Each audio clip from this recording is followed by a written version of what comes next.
do that.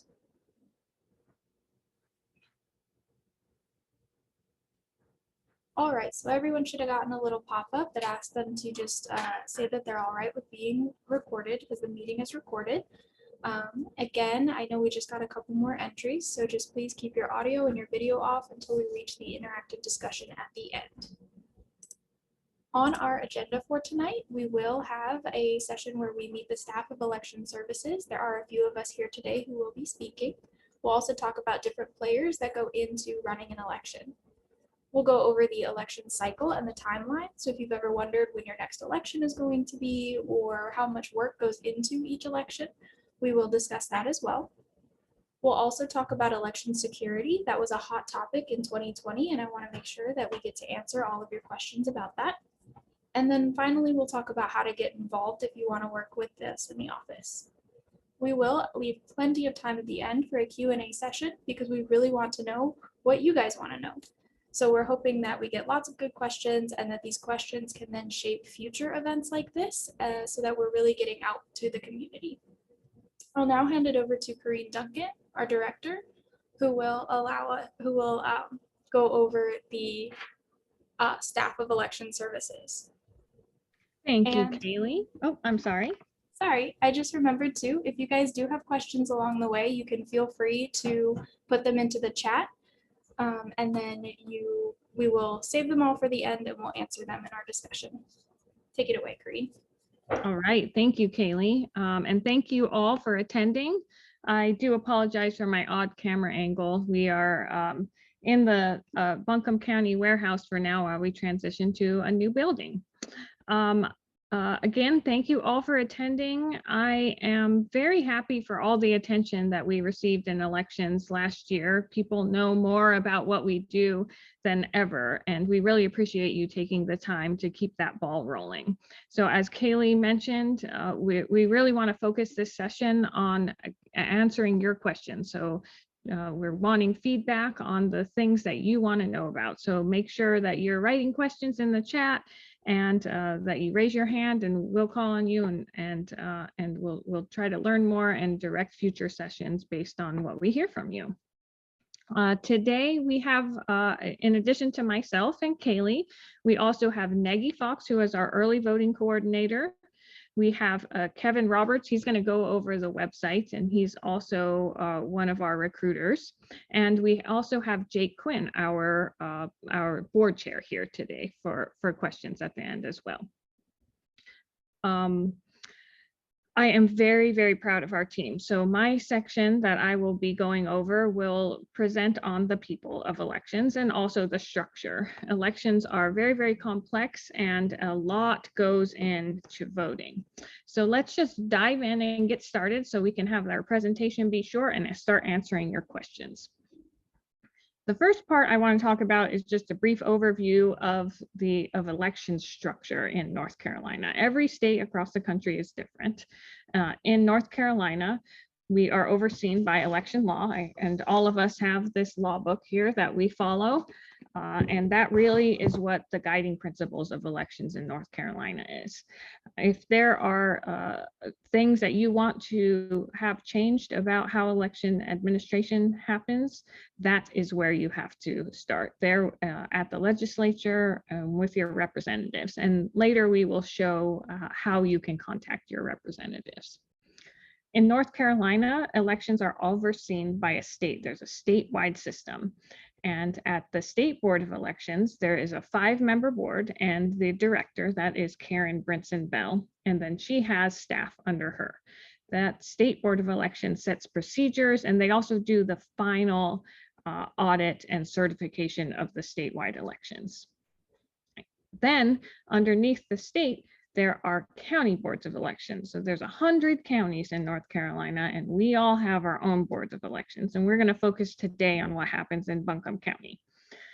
Each of these 100 counties have their own 5-member board, and it's a bipartisan board. The chair is the party of the governor, and then it's split between the 2 largest parties, which are the Republicans and the Democrats right now.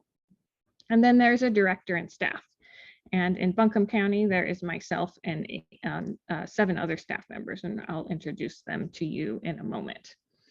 we're responsible for conducting all of the elections in the county. So that's all the way from president to local elections, such as the city. And in fact, we have 3 entities running this fall. That is Woodfin, Weaverville, and Woodfin Water and Sewer. That is a special district that we have here in Buncombe County. It is also our responsibility to provide voter information and make sure that voting is accessible to everyone who is eligible to vote. We also, under the board's direction, conduct the final audit and we certify the elections in Buncombe County. So a certification process happens at the county level, and then that is put up to the State Board of Elections for the final certification. The political parties are also involved in the process. They have a different function. That is, Election Services is a nonpartisan entity, but the political parties can be partisan, and they are the ones who you traditionally think of when there is campaigning and that sort of thing going on. We interact with the parties through nomination of election day officials. So that's actually happening right now. Every 2 years, elections, the boards are reappointed as well as elections officials, and they serve for 2 years. And that's happening right now. So the parties are collecting names for chief judges and party judges is what they're called. And they submit those names to our board, and then they are appointed from there. They also are responsible for appointing observers. So sometimes you'll go to the polls and there will be official observers there that are watching the elections, so that the political parties, we interact with them that way. And of course, they are a great source of information for getting out information about elections. And so we try to maintain a very good relationship with them. Next slide, please. Here at Buncombe County, this is our current board. Jake Quinn is our chair. Stephen Duncan, Jay Watson, and Linda Block are members, and Elizabeth Newman is our secretary. As I mentioned, we are under the process of the appointment of the new board. That doesn't mean that we will change all board members, but it's possible. And you'll learn who those appointments are on July 20th. You can come to the swearing in that's on at noon on July 20th and see who the new board members are. Next slide, please. Here in Buncombe County, this is your staff. So if you come to our office and interact with us, these are the people that you will be talking with. There is Bria Bailey and Devin Whitney. They're our elections technical specialists. They deal a lot with machines, auditing, and managing our address database. Alan Johnson is our voting systems manager. He oversees the warehouse and the election machines, including logic and accuracy testing. Joyce Knable is our voter registration specialist. You've already met Kaylee. She's absentee and training specialist. We also have Neggy Fox. She is an elections preparation specialist who mainly focuses on early voting. Kevin Roberts is poll workers, recruiting, and voting locations. He's also the clerk to the board. The board interacts a lot with Kevin. And Victoria Pickens is our accounting and campaign finance manager. Next slide. So, we've already run through a large structure and a lot of people, and there are even more. During each election, we hire about 45 in-house temporary staffs to help us run the election. And in the general election, we hired 600 election day poll workers, 300 early voting staff, and we also had the opportunity to have space for some volunteers this year, which was really wonderful. We really couldn't have done it without all of these people helping us. And at the end of the presentation, we'll go into how, if you're interested in helping us in any of these ways, how you can do that. Next slide.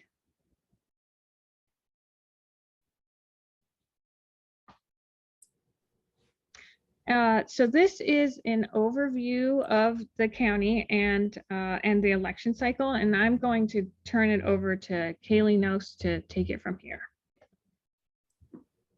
All right, thank you, Corrine. I'm be going over kind of some administrative background that goes into elections. So first off, we wanted to give you a summary of what Buncombe County looks like. Here we have 200,000 registered voters, and these voters live across 6 municipalities, which are different cities and townships. And when we look at our voter turnout for a really small district, such as the Woodfin, Weaverville, and Woodfin Water and Sewer elections, we might see turnout of 600 voters. However, for a large presidential, such as 2020, we might see turnout up to 162,000. So you can see there's a lot of range in what we end up doing. These voters are supported by 80 precincts, as well as up to 20 early voting sites. And we also have opportunities for folks to vote absentee by mail. So that's how we kind of support our 200,000 voters.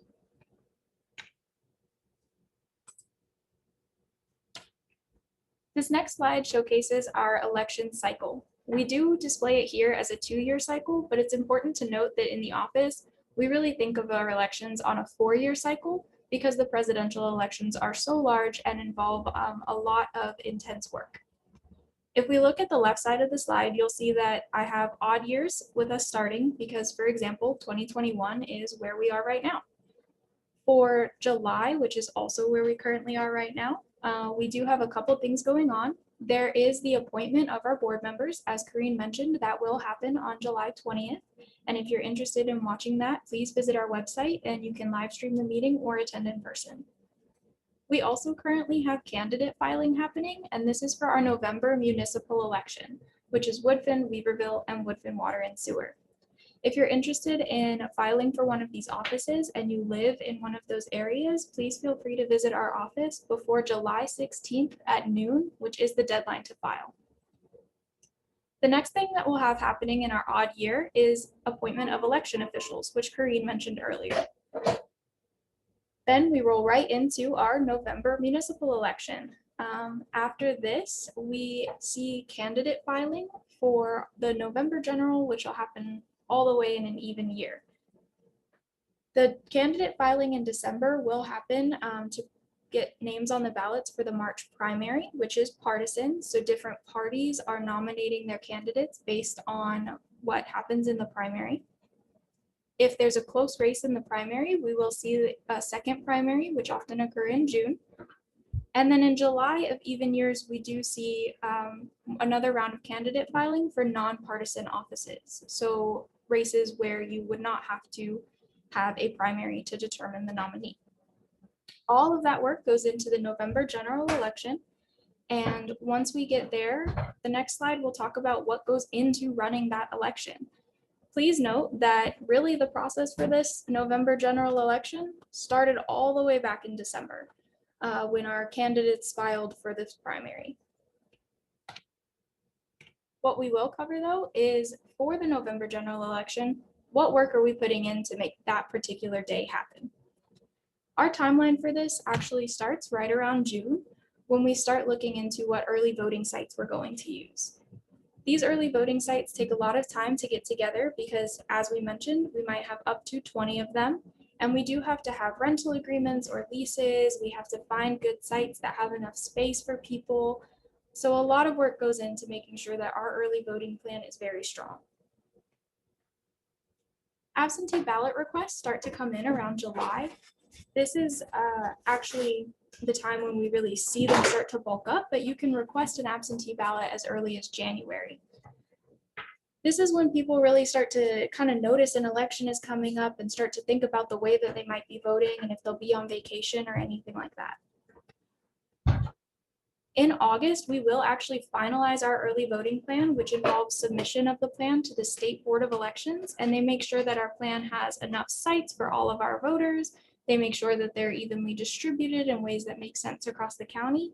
And if you're interested in giving public input to this process, you can check back around June when we start to kind of make that plan and look out for the public board meeting where our board will approve the plan.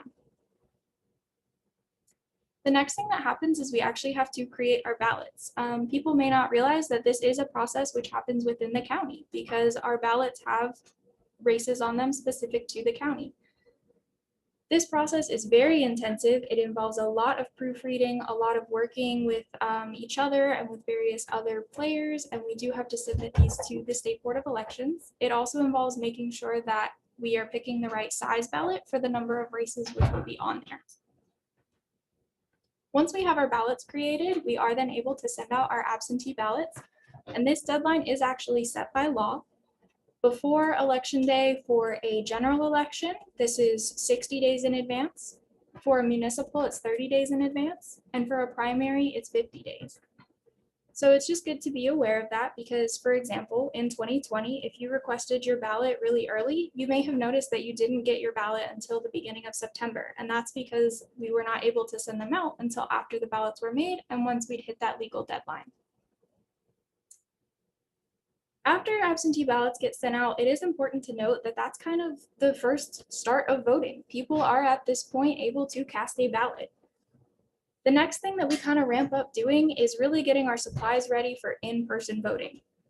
One of those major things is logic and accuracy testing, which is testing of all of our machines to make sure that if we put a newly created test deck of ballots through the machine, it's giving us the results that we would expect to see from the markings on those ballots.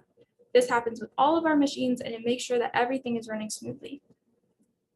The next thing we'll see happen is actually randomized machine testing at our board meetings. This is a public process, and if you're interested in watching our machine testing, you can check back around September, early October, and you'll see that we're posting that board meeting. You can come in person as well. Randomized machine testing means that our board members actually create a random ballot deck, which has random votes on it, and then we put it through randomly chosen machines, and our board members are just making sure that the results are coming out how they should. So we test our machines twice, really. This is all in preparation for our machines to go out to early voting locations and election day precincts. Our early voting period is 2.5 weeks long, and it runs up until the Saturday before the election. Then we make it to election day, and we breathe a huge sigh of relief because all of our hard work has kind of come to this crescendo point. However, the election really isn't over for us until 10 days later when we actually finalize our results. You may be wondering, why do we finalize our results 10 days later? And there's a number of reasons. We actually have to audit everything that we have just done across absentee, early voting, and election day. We are also making sure that if the absentee ballot deadline allows for more ballots to come in within those next few days, as long as they were postmarked by election day, that those ballots are also reviewed and counted if eligible. And then we're also looking at our provisional ballots. Provisional ballots are a way for voters who had some sort of maybe question or issue on election day to get to cast their vote, and it gives our office more time to research that ballot. For example, if someone came in and had a name with a difficult spelling, the precinct worker at the precinct may not have been able to find them, but if they vote provisionally, we have time later to call them and find their registration under the correct spelling. That's just one of many examples, but it does give us time to make sure that every eligible vote does get to be counted. Once our board finalizes the results at Canvas, that really does feel like the end of the election for us, although it will go on to be finalized by the state board as well. You may think, okay, that's the end of the timeline, but even after this timeline ends, we are then cleaning up, and it takes a long time to clean up all of the supplies as well as archive all of our old records. So really this process is kind of year round, and we're working constantly. The next thing I want to talk about is election security. And there's kind of 3 different parts to this. We'll go over procedures, equipment, as well as record keeping. So the first procedural thing is bipartisan supervision. We have 2 sets of eyes of differing parties on every important thing that we do. This includes auditing, this includes certifying our results, checking absentee ballots for eligibility. It's important to know that we do have that process. We also, as Karine mentioned earlier, have precinct observers, and these do exactly what it says. They come into a precinct and they just observe throughout the day and make sure that everything is running smoothly. If you're interested in being an observer, you can contact your political party and they can nominate you to be an observer right before the election. The last procedural thing we have is strict auditing and reconciliation. This happens at the precinct, county, and state levels.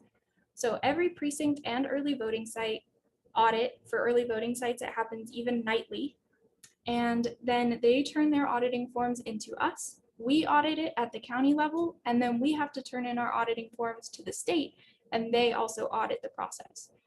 If you have any concerns about voting or about the auditing process, we really recommend that you actually reach out to work as a poll worker, because you'll get to see this process firsthand and get to learn the security measures that are in place. The next section is equipment. And there's a bunch of stuff related to North Carolina law that I really think it's valuable to know. First is that all of our equipment that we use in a voting location is required to be certified by the State Board of Elections. That is a rigorous testing process, and it takes a long time to get through. The next thing is that we do have offline local machines. So this just increases our security because they are not connected to a network. As I mentioned in the timeline, we do have machine testing before we even send our machines out. And then we also actually have required sample audits after. In North Carolina, the State Board of Elections will actually give us a randomized, statistically significant list of precincts and early voting sites that we will then go and hand tally the results from that precinct and make sure that they exactly match what the machine said. The next section is record keeping. And in order to be able to hand tally for a sample audit, we do keep paper ballots as a record. This also allows voters to always know that they got to look over their ballot before they put it through the machine. Then we have records retention laws, which require that all records relating to an election are kept for a certain period of time. For a lot of our records, this is 22 months or about 2 years. If there's any sort of pending investigation or legal discussion, we do keep those records until all of that is clear and ready to go. So we do have a lot of stuff older than 2 years that's still hanging out. We want everyone to be able to access that as they need. The last thing is that there is a state level investigations division.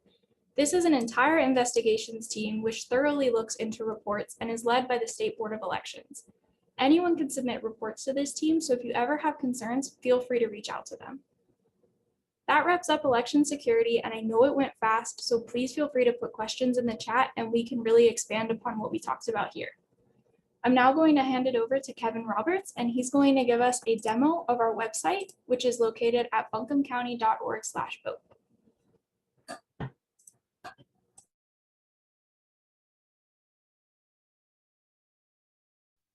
All right, let's switch this over.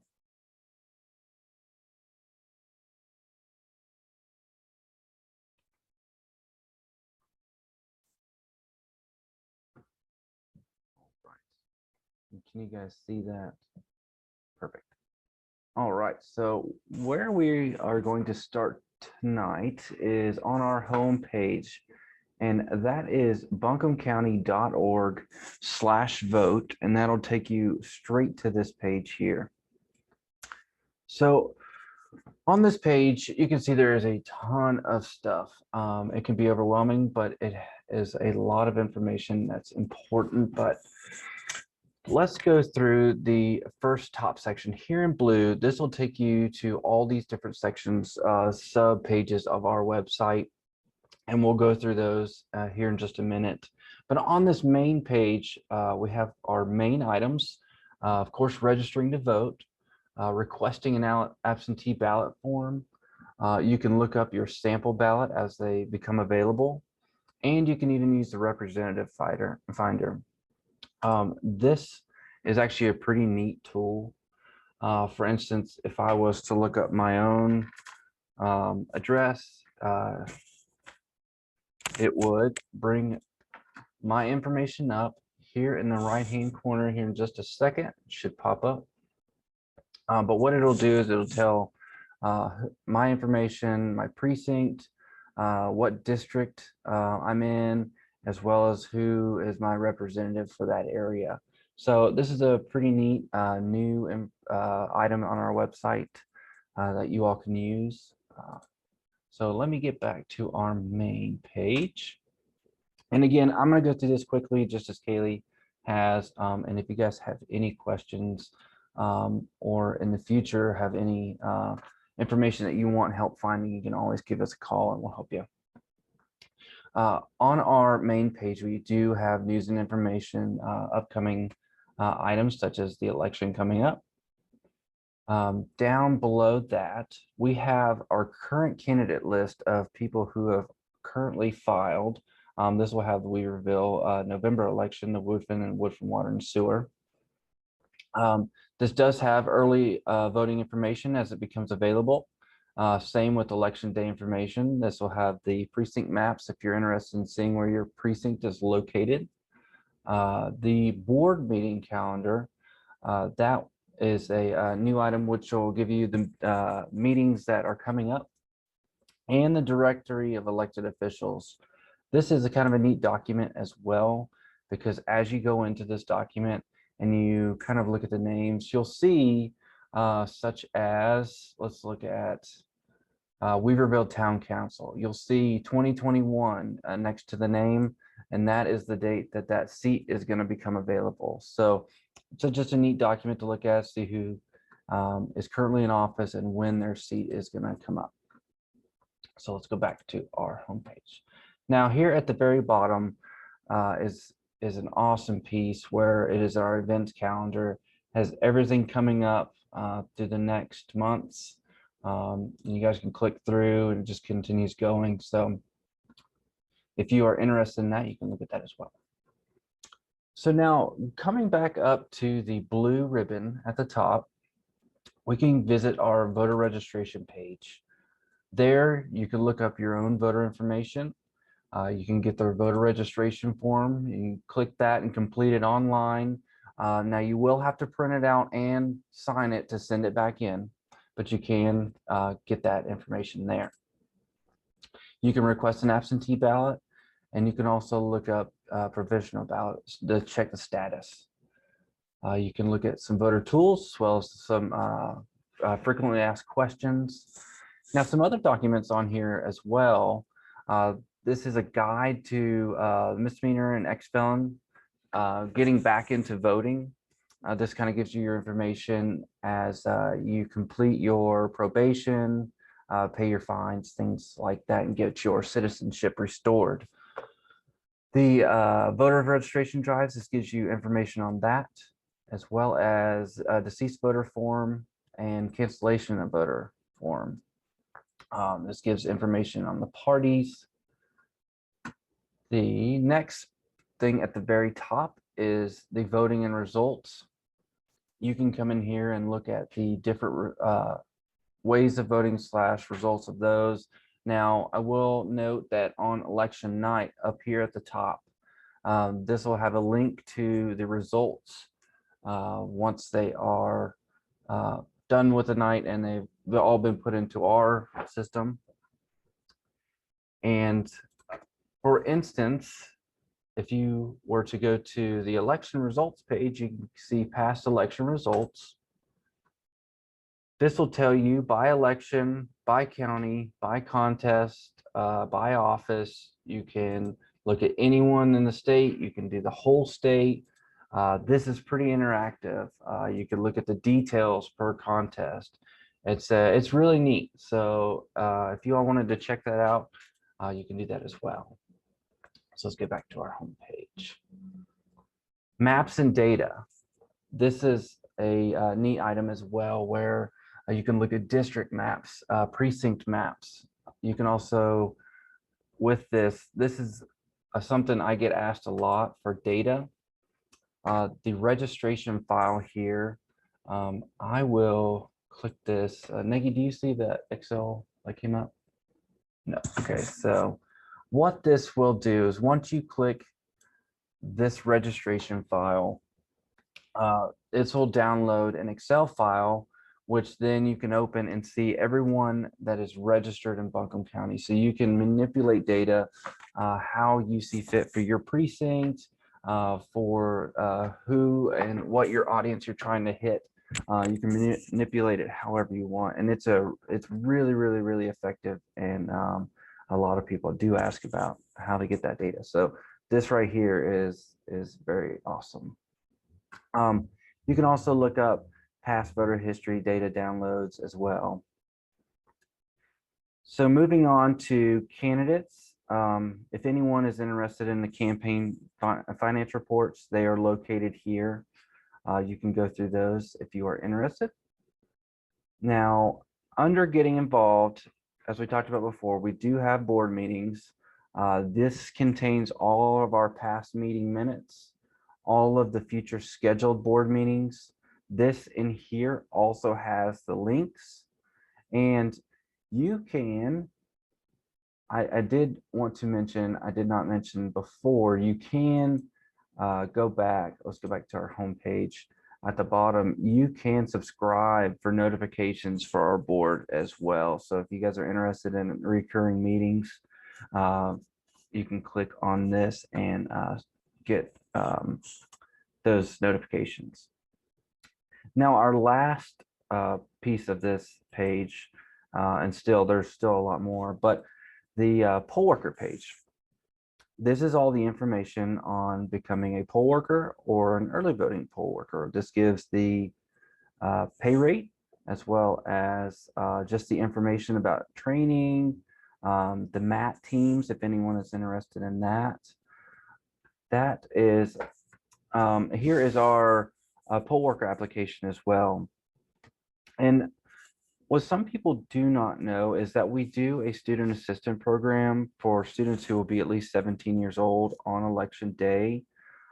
They can actually apply and work on election day, and that application is located here.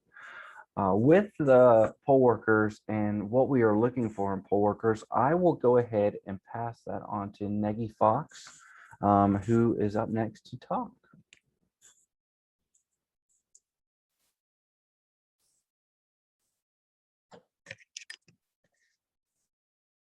Thank you, Kevin. Good evening. My name is Nagy Fox, and I want to talk to you about how you can get involved. We have lots of different ways to work in elections, and so we're going to discuss some of those ways to do that. We are always looking for people, precinct officials that are fair and friendly, impartial, can be honest, and have a positive attitude in all that they do. All of our positions receive training. If you're considering working for us, please know that we will provide you with the tools and information you need to do your job. Next slide, please. So here are the different ways you can participate or get involved in elections. We obviously always need office staff. We in-house office staff. These are temporary, typically work for a few months. It's Monday through Friday, 8 to 5 with some overtime and weekend hours. We also have MAT teams, which is multi-partisan assistant teams. This is a two-person teams from opposite parties who assist voters in registering to vote and requesting absentee ballots. These teams go out to nursing home and assisting living facilities across our county. You must have reliable transportation. You have flexible schedule, 15 to 30 hours a week, Monday through Friday. Next slide, please. We also need staffing for our early voting sites. This is a 2.5-week commitment. We have several sites across the county. We have 2 shifts per day, morning and afternoon, with some weekends required to work. And just know that you try to keep you close to home so you don't have to travel far to work if this is something you're interested in doing. We also have election day precincts that we have to open, all 80. And so we need lots of folks on this day. This is a 1-day commitment, as well as a 2-hour site setup the day before. You're talking from 6 a.m. to about 9 p.m., excuse me, typically for an election day work day. And next slide, please. So if you're interested in working, just know that we have lots of different roles, election day roles, office positions, and early voting. Contact our office. We'd love to give you more information, talk to you about the different details, and make sure that we can answer all your questions with additional information for any of these positions. We're always looking for great people to help us out, and we couldn't run elections without you. Next slide, please. All right, and so I'm going to hand it over back to Kaylee, who's going to bring it home for us.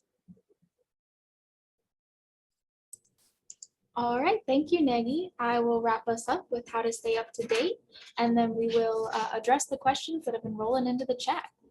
So if you're interested in staying up to date, I highly recommend that you follow our web pages, regularly check them at it's the North Carolina State Board of Elections. So it's ncsbe.gov. That's a great website for things relating to the entire state of North Carolina. But if you're looking for something more specific to Buncombe County, please check our website at buncombecounty.org/vote. That's the one that Kevin gave us that awesome website demo on. Another way that you can stay up to date, and I highly recommend this, is social media. A lot of us are kind of already on social media regularly, and this will also it's more passive. You don't have to go to a website to check. We do try to regularly post updates about this. And I do want to mention that if you are going to follow a webpage of an organization, always look for this little blue check mark. A lot of social media sites have it, and it means that that page is verified and you're in the right spot and following a reputable source. If you are interested in following us on Twitter, our handle is Buncombe CO Votes. And if you're interested in following us on Facebook or Instagram, it's Buncombe County Votes. And we can come back to this page if anybody wants to kind of get another look at it. That is all for the presentation side of our event today. We do have a lot of time left for questions and comments. You can write them in the chat. And if you're unfamiliar with how to use the chat, it should bring up, if you hover over the screen, it should bring up a little bar at the bottom and there should be a chat section. And then you can just type it into the chat.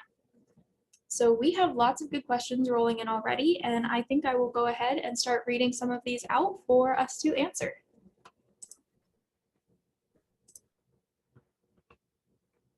So first, I see a question. They didn't see the Green or Constitution parties listed, only Democrat, Republican, and Libertarian. This is because the Green and Constitution parties actually did not reach the threshold required for an amount of votes towards their candidates in the 2020 elections. And so they have been removed as parties that you can register as. If anyone would like to expand on any of these things, please feel free to jump in. So we have a question for Kevin. Does every county have the same type of website, or is it exclusive to Buncombe County? So every county does have a website for their elections that I'm aware of. What is entailed in the website is not the same. But this one, if you do have any questions on it, I'd be glad to answer anything you have. But to answer, I think better your question, no, all websites are different, I believe. Yes, you're correct, Kevin. Every county, one thing that's great about North Carolina and really how the United States does things is that there are overarching rules, and then every county within those rules can do different things. So the State Board of Elections tries to make sure that there's information for that applies to every county that's out there. They also have information of links to every county from their website. So there's kind of that binding force there. And then each county has their own website. And we're really lucky here in Buncombe County to have a strong IT department. So we have a very strong website. Elections does have a very diverse amount of customers, right? We have candidates, we have voters, we have people who are wanting data. So the website does become very complex. So if you have questions or suggestions for how we should change that, please let us know. All right, our next question is for voter registration forms. Are they the same as they were in the 2020 election, or do we have new ones, especially pertaining to registration drives? And to answer that, we do have new voter registration forms, and that is because those Green and Constitution parties are no longer options for registering in North Carolina. So if you're interested in doing a registration drive, please stop by our office and get the most up-to-date information and the most up-to-date form. The form for the past, you can still use those. Just you need to let the other people that are filling those out know that if they do mark those parties that are not recognized, that they will be marked as unaffiliated.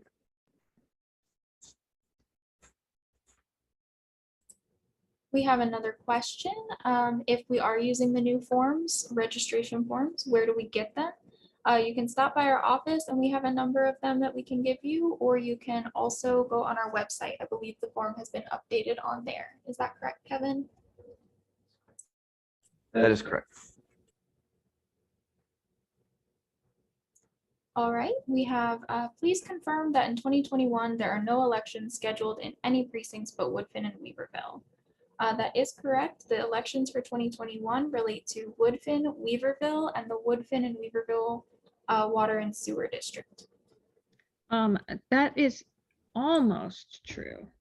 The Woodfin Water and Sewer District has a little bit of areas where it goes out into county where they're not in a municipality. So you would need to, it's not necessarily true that if you live in Woodfin, you are in the Woodfin Water and Sewer District. And there are places in the city of Asheville that are in the Woodfin Water and Sewer District. They're very small numbers, but that district does not follow a municipality line. Does that make sense? I'll take the next question. So it says, if we are identifying people who would like to be assistants after July 31st deadline, can we send you their data? Yes, you can send any name to me directly. It is my name, Kevin.Roberts at buncombecounty.org, and I'll put that in the chat as well. Please, if you guys think of anyone who's interested in working, we'd love to have people, and we'll put them on our interested in working list and definitely get them working. So, and then I will also do the next question. Can or how a person registered as unaffiliated vote in primaries? So with an unaffiliated person, they are able to choose a Democratic or Republican ballot in a primary, whereas a person who's registered Democrat or Republican get only that ballot. So being registered as unaffiliated, you get the choice. Now, there is sometimes a ballot that is unaffiliated as well. So our workers try to clear that up to let them know that if there's a certain person you're looking to vote for, to choose one of those. So, and then to go back off of Diane's, where's the office to pick up new forms and hours?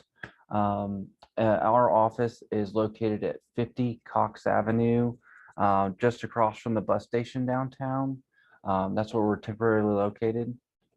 And you can pick them up Monday through Friday, 8 to 5.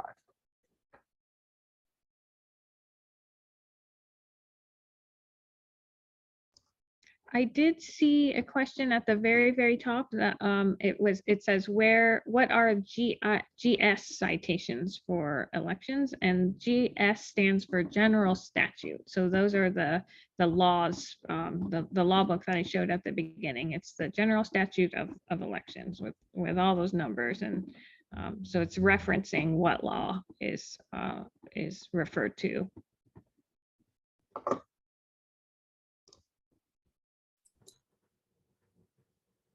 All right, and the next question we have is actually from, I believe, a person from WLOS, and this is true for any of you guys if you'd like to unmute. I don't know if you'd prefer to unmute to ask this question. I know you asked in the beginning if you guys could do that.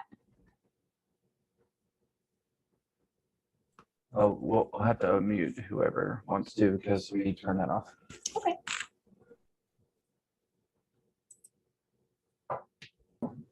Hi there. Yeah, I just was wondering how Buncombe County is going about, maybe for people who fear there is voter suppression, what are we doing to kind of diminish that? I'll take that question. Sure. Thank you for asking it. It's nice to address people's fears. I think that's something that I spent a lot of time in 2020 doing, just being on the phone, answering people's questions, and I really think that it helped a lot. So I appreciate addressing it. So Buncombe County, one of the things that we do here that I am that I'm proud of and that I think really helps increase our voter participation is our really strong early voting program. So we have one of the biggest early voting programs in the state. It often is the biggest, the most number of sites per registered voters in counties. So that's a really big one. Over half of our voters vote that way. It provides a lot of convenience and a lot of options over a long period of time. So we really focus on trying to make voting accessible that way. And then we do a lot of advertising and PR to get information out. And we try to do it in a lot of different ways. And that's part of what we're doing today too. Again, why I'm so happy that you all came to learn more about elections. So the more that we can get information out about voting, the more comfortable we can make people feel and understand the process and feel that they are accessible to us. And same with absentee, we've really ramped up our staffing to be able to handle that process. And we just really work hard to have voting as widely available to everyone eligible in Buncombe County that we can. Do you guys do any outreach to underserved communities like Black and Brown? So during our early voting program, we try to make sure that we have that as an open process for people to come and give their concerns. And that is one that always comes up during early voting. So we try to make sure that we address that and have sites in those locations. And Buncombe County is really working hard on their equity plan. And that's been in the media a lot lately, and I'm proud that we are working towards that. You know, not just in elections, but as a county-wide organization. And so we've got working on guidelines of how to make sure that when we're making decisions about where voting sites are and you know who's part of the elections team, we're looking at equity as we make those decisions. Mm-hmm.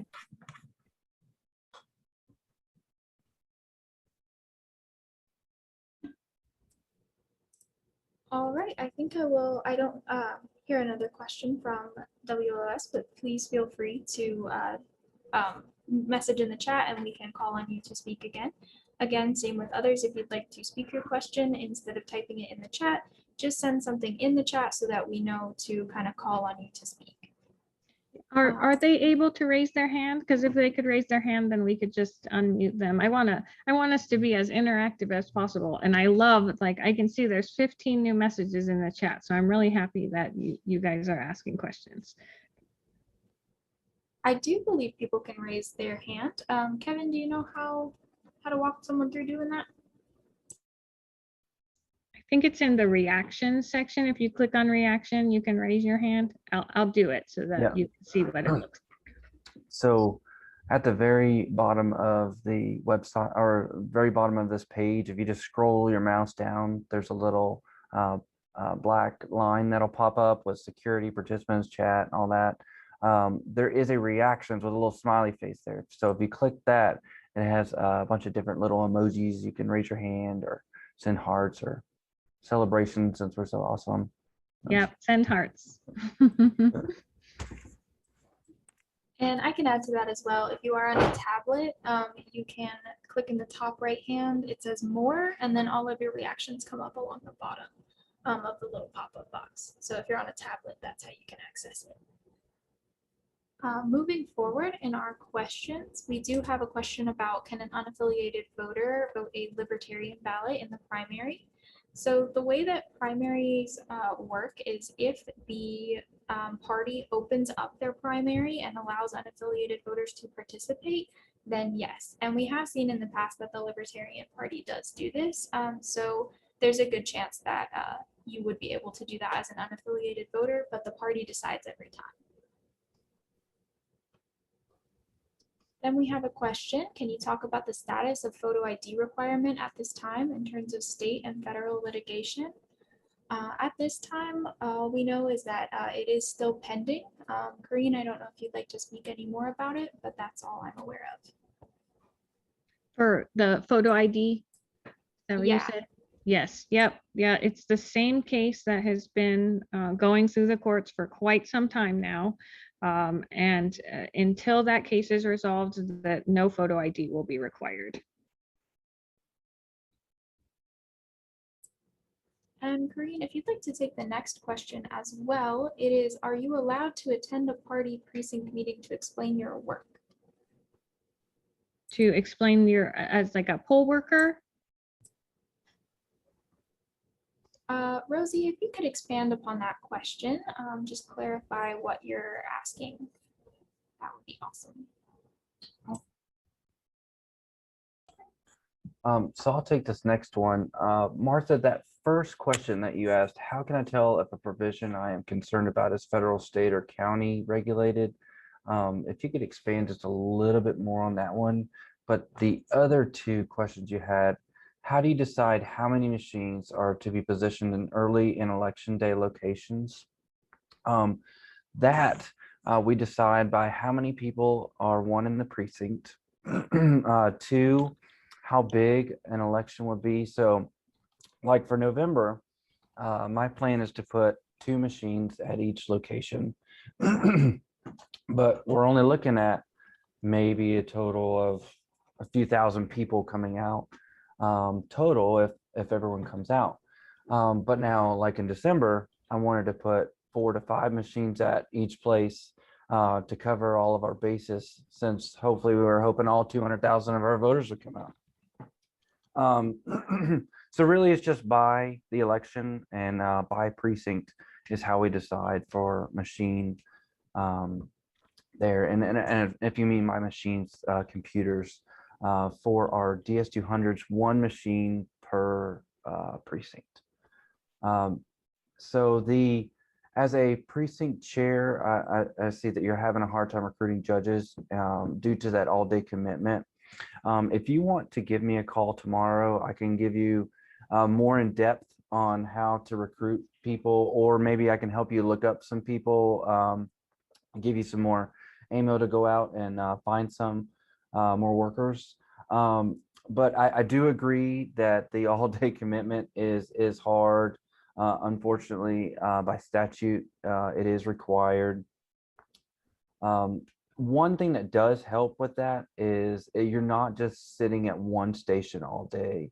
You'll be moving, rotating, be at the computers for a little bit, then go to the DS200 machine to watch it, as well as greeting people. So it is a long day, but moving around helps a lot. There also we'll let you take a break and go eat, things like that. So you're not just up on your feet all day long. But again, if you want to give us a call tomorrow, I'd be glad to talk to you further. I think what Rosie was asking is if we can attend some events, and yes, we are happy to do that if that opportunity becomes available.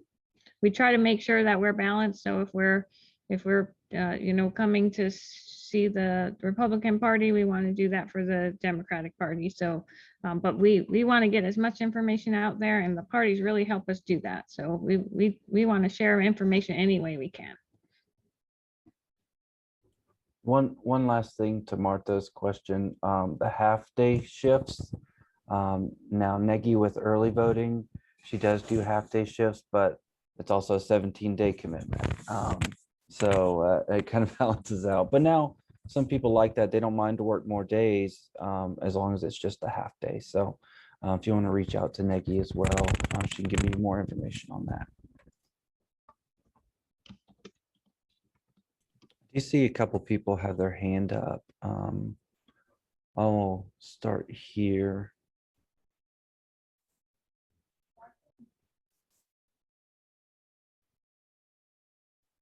I think I did Pam's. Let's see.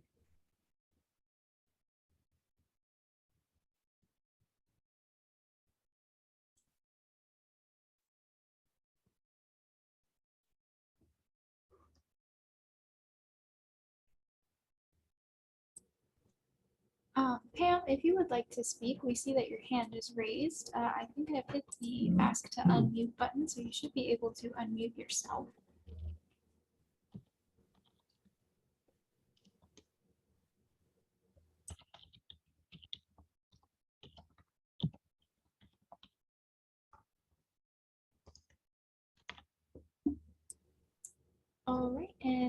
If you're still figuring it out, Pam, we might ask if Martha wants to speak. I believe she was the other person with her hand raised.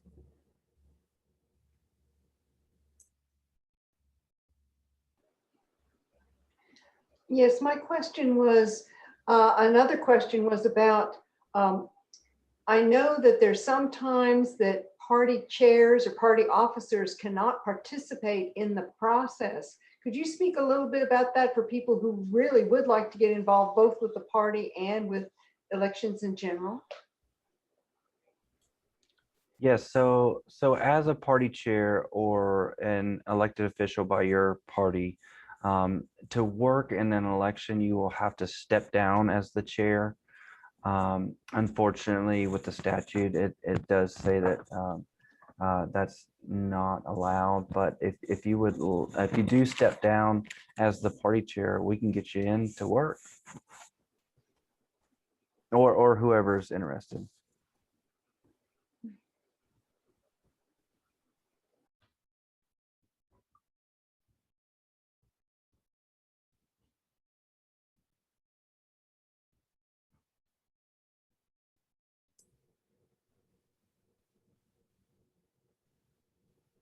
I think we are caught up with questions in the chat.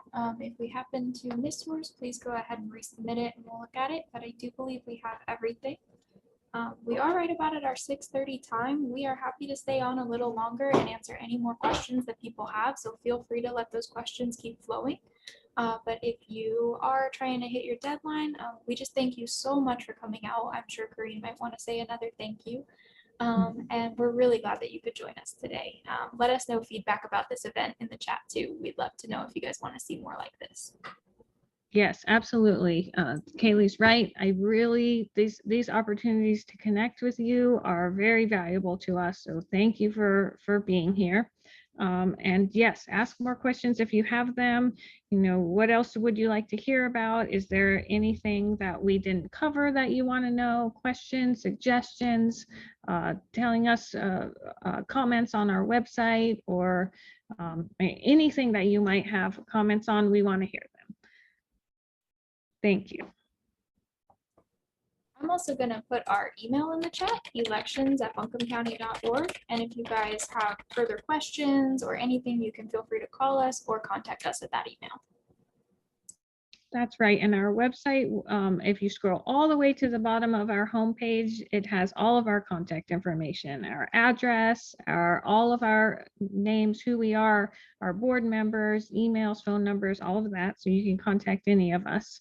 And then Kevin mentioned that 50 Cox Avenue is our temporary location, and it is our temporary location. So stay tuned to where we will be moving later this summer.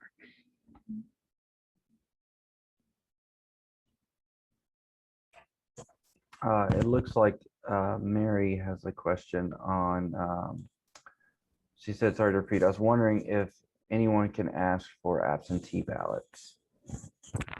Kaylee, I'll let you answer that one. Yeah, I can answer that. Again, I'm the absentee specialist. So yes, North Carolina is a no excuse state, which means that it does not require an excuse for you to request an absentee ballot. In some states, you either, you have to check that you're ill or on vacation or something like that. But in North Carolina, if you submit an absentee request form and you complete it fully, then we will process it and send you an absentee ballot in the mail.